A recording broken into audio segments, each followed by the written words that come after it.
গাড়ির মালিক হলে এই ভিডিওটা আপনার জন্য।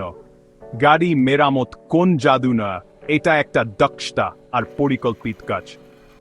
আপনার গাড়ি কিভাবে ঠিক করা হয় আজকে আমরা সেটাই দেখাবো। প্রথমে একটা ভাঙা গাড়ি গ্যারেজের সামনে আসলো। সামনের দিকটা বেশ খারাপ দেখাচ্ছে, কিন্তু চিন্তার কিছু নেই। আমাদের টিম গাড়িটা ভিতরে নিয়ে গেল কাজ শুরু করার জন্য। মেরামতের আগে আমরা সব ভাঙা অংশ খুলে ফেলি। প্রথমে বনেট, তারপর ইঞ্জিন আর ভাঙা হেডলাইট, এরপর সামনের বাম্পার।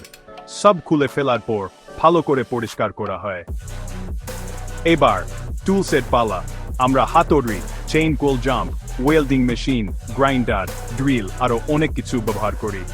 প্রতিটা টুলসের আলাদা কাজ, এমন কোনটা ডেন্ট টেনে বের করে কোনটা সুন্দর করে মসৃণ করে। আমরা চেইন কোন ড্যাম্প দিয়ে শুরু করি, আস্তে আস্তে বড় বড় ডেন্টগুলো সোজা করি। ছোট ছোট ডিং এর জন্য হাতুড়ি দিয়ে আগের আকারে ফিরিয়ে আনা হয়।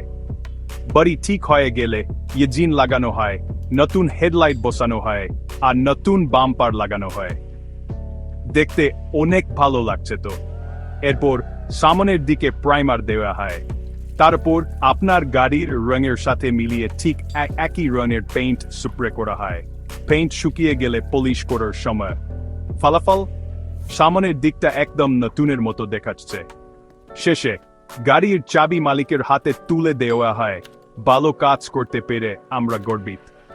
আপনার যদি ভালো গাড়ির সার্ভিস প্রয়োজন হয়, ভাই অটোমোবাইল ওয়ার্কশপ, সাতকক্ষিরা আসুন।